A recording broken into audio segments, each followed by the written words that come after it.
Sekarang bagaimana caranya pelatih itu aktif, peserta juga aktif, jarak jauh pun bisa diterima. Mengapa yang terakhir jaraknya 5 meter kok bisa banyak yang masuk? Oke. Pesertanya aktif dan dia sudah memperkirakan kira-kira ini bisa diambil apa enggak. Ini bisa diambil apa enggak. Nah, kalau pelatihan, pembelajaran, pelatih yang mampu mengaktifkan peserta, kira-kira dapatnya lebih banyak enggak? Jadi tidak pasif, yang aktif adalah peserta. Audio Jungle. Baik, yang ini coba buka ke sini. Jadi cukup adep-adepan ke sini dan ke sini. Ayo, 2 menit ya. Baik ya, yang ini ke sini satu kelompok ya. Ini ke sini satu kelompok. Ini ke sini satu kelompok. Ini sampai sini satu kelompok. Jenengan ke sini satu kelompok. Ya. Nah, tugasnya melemparkan bola dengan jarak 7 meter. Masukkan ke sini. Iya, 7 meter.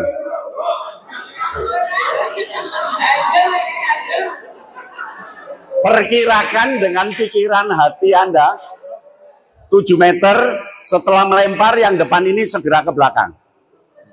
Paham ya? Segera ke belakang. Nanti yang belakangnya maju lagi di batas ini.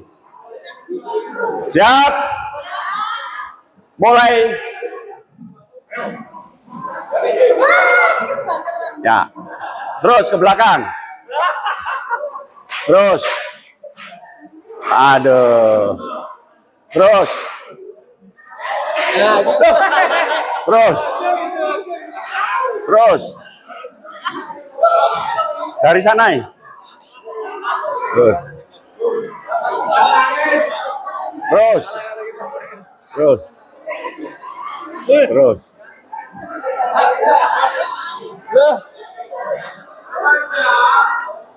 Terus, geser belakang terus, yang sudah terus belakang. Bismillah.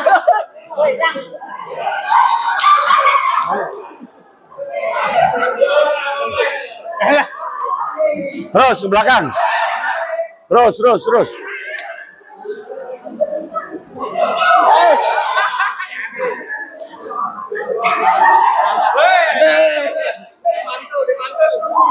Sudah. Terakhir. Ya. Terus, habis. Oke. Turunkan.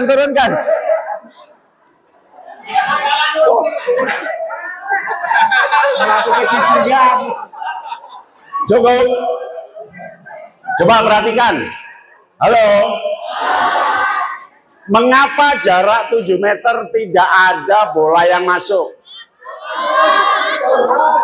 Terlalu jauh.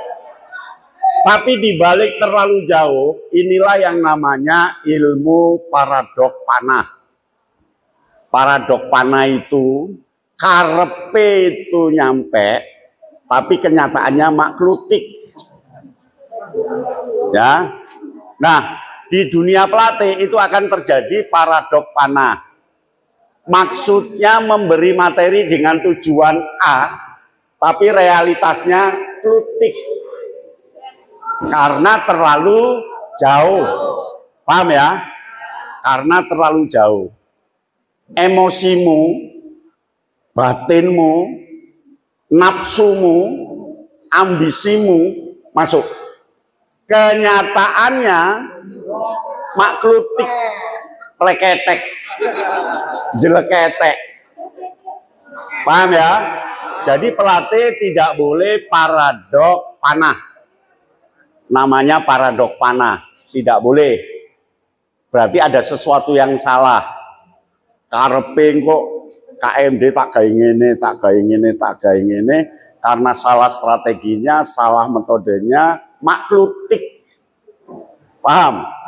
Nah, itu yang namanya pelatih mentah. Mentah apa? Ya, ambil lagi satu-satu. Sekarang maju 4 meter. Sini.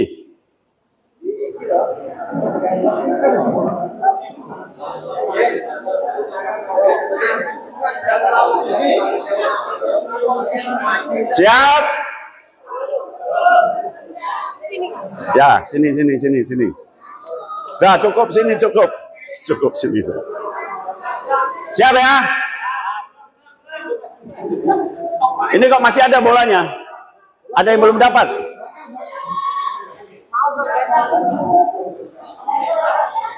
Ya. Pinggirkan. Dah? Belum? Ini ya batasnya ya, nggak boleh maju ya. Mulai. Masih paradok panah. Masih paradok panah. Nah. Oke. Ya.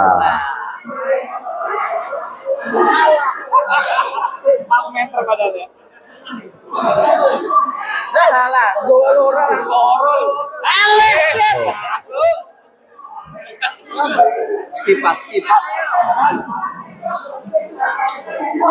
Ayo semua terus.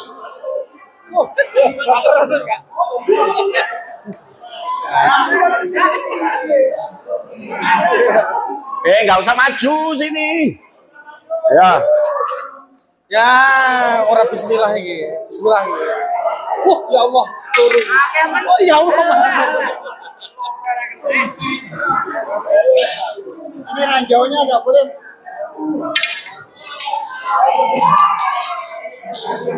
Alah nyadi.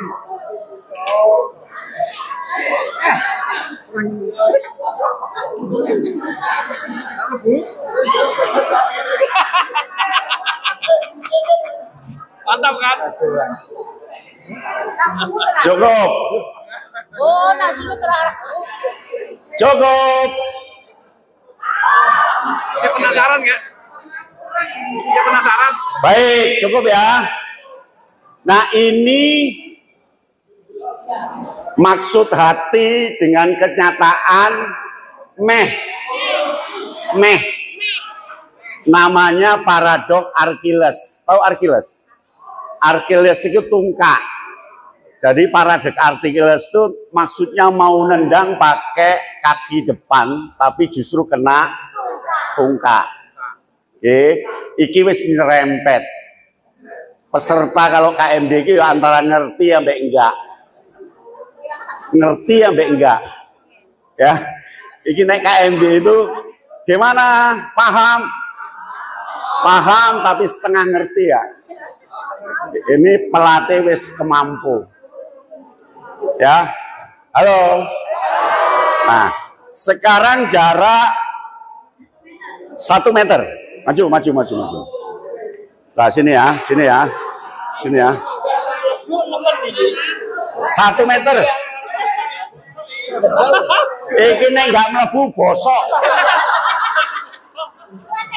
Belum. Ambil tongkat buat pembatas. Ini.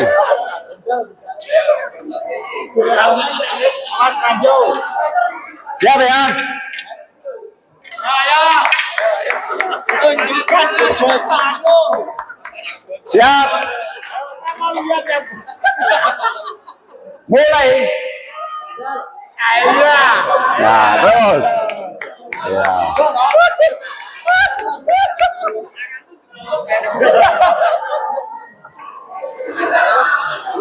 Yo ono sing ngeruang ora.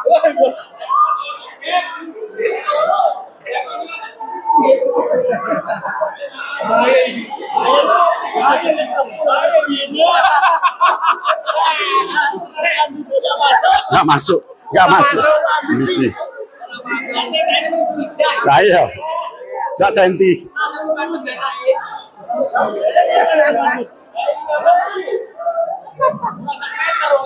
Ya cukup. Cukup. Silakan duduk, silakan duduk, silakan duduk. Terus, silakan duduk. Baik.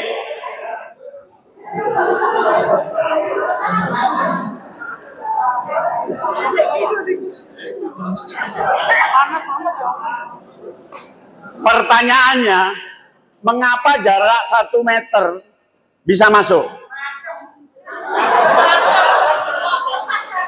Mateng.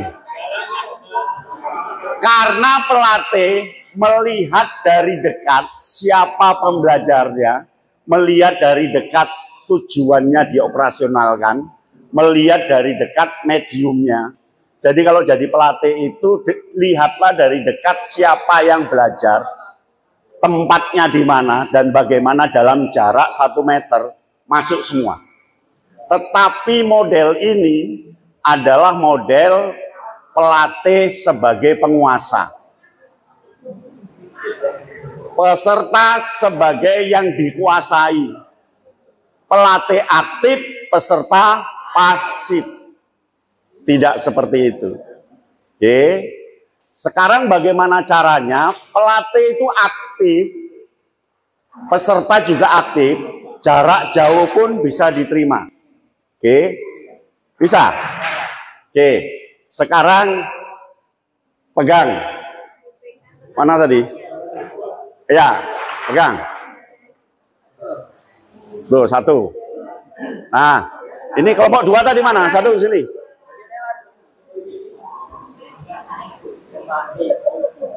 Sini. Nah. Oke. 2 orang. Kamu sini. Enggak, bawa keranjang.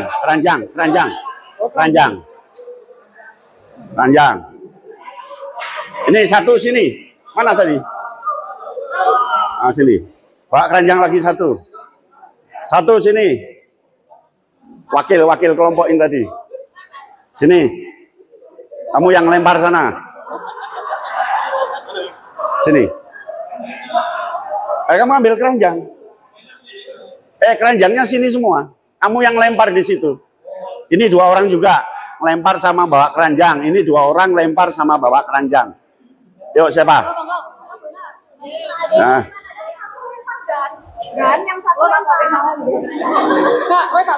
Nah, sekarang bayangkan, halo, yang aktif pembelajar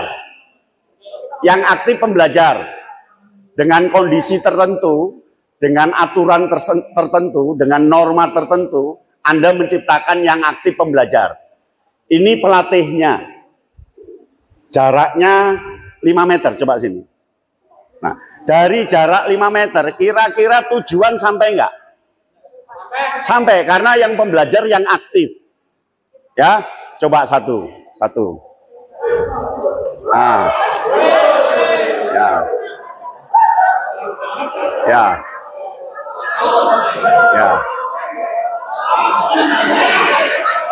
Terus, ambil lagi. Pelan-pelan. Terus.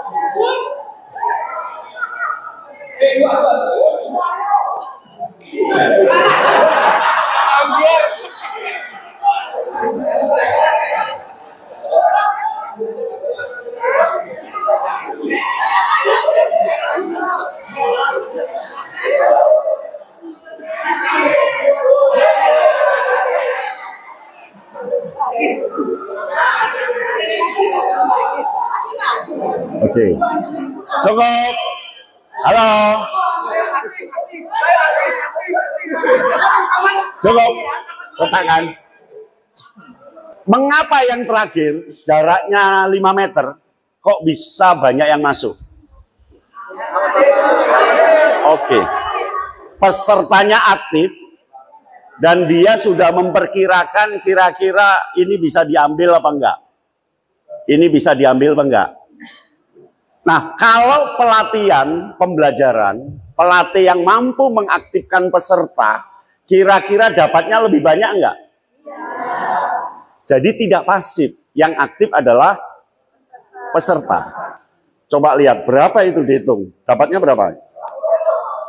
Banyak.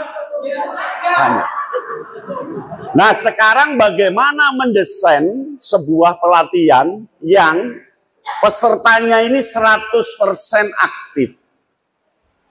Oke. Guru, pembina, pelatih hanya sebagai fasilitator, pengkreasi ilmu, pengkreasi gagasan, sehingga peserta ini mahir semuanya, tidak ada yang kelewat. Paling kelewat ya 1-2 karena peserta masih penceng. Kira-kira bisa seperti itu nggak? Oke, sekarang silakan duduk. Rembukan 2 menit ke teman sebelah. Inti nih berarti, ya omongkan dengan teman sebelah. Ayo.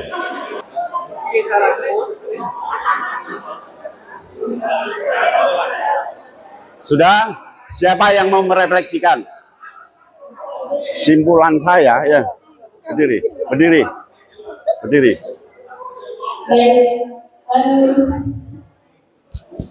Pada dasarnya seluruhnya harus aktif. Jadi keaktifan itu tidak hanya dari pelatih, tapi juga dari peserta didik. Nah, yang menjadi masalah adalah bagaimana kita membuat atau mendorong peserta didik itu aktif, begitu.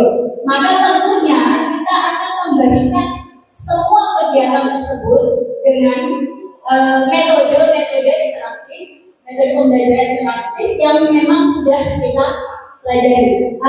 Kita harus tetap berpegangan pada PDKMK dalam segala kegiatan. Kemudian kalau pada materi khusus, maka kita harus memberikan metode-metode pembinaan yang variatif, inovatif, dan kreatif, sehingga peserta didik juga tidak terlalu bosan, terlalu monoton, dan mengubah mereka untuk lebih aktif. Mungkin itu saja. Terima kasih. Sebelah sini, siapa yang mau merefleksikan? Berdiri.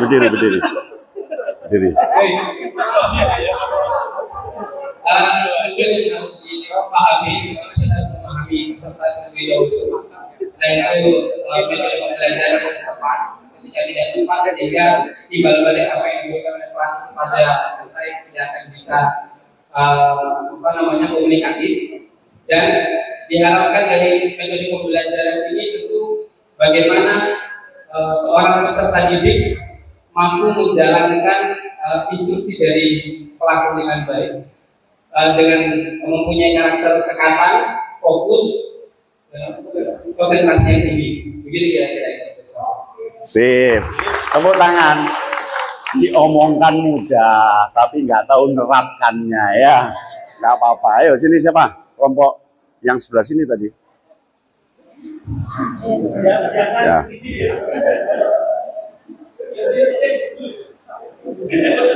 Ya hampir semua yang disampaikan tadi itu kan sedikit saya menambahkan aja, mungkin sebelum kita menyampaikan materi kata kita bisa sedikit melihat dulu kira-kira karakternya kalau peserta didik ini tingkatannya apa. Kalau kepada pembina juga sama, ini tingkatan SMA atau pembina yang mahasiswa. Untuk yang pembelajarannya ya, sudah disampaikan di kata-katanya. Oke, tepuk tangan. Sini.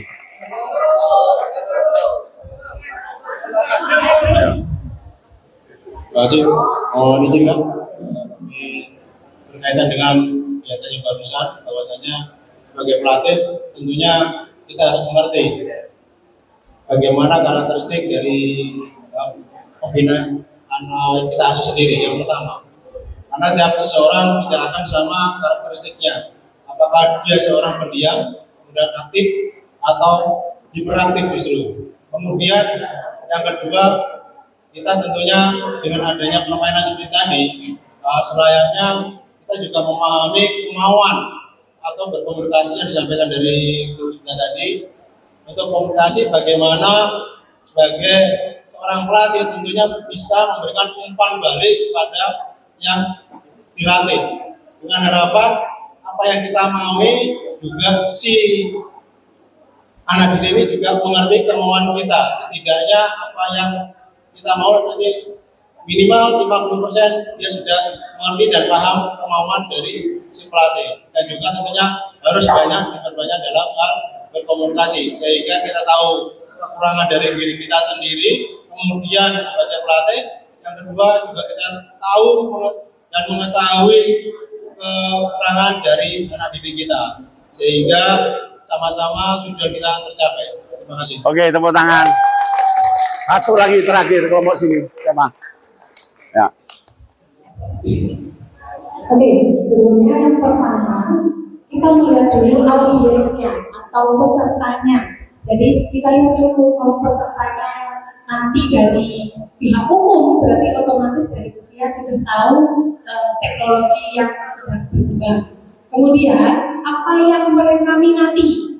Jadi yang mereka minati itu kita kuasai dulu. Kita masukkan media yang akan kita gunakan dalam pembelajaran. Jadi tidak selalu melulu tentang ceramah, PowerPoint, kemudian seperti itu.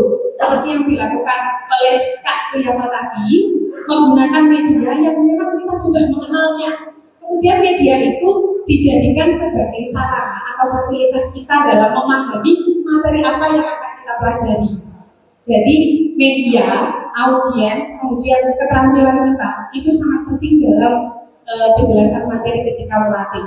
Terima kasih. Oke, tepuk tangan. Audio Jungle. Audio Jungle.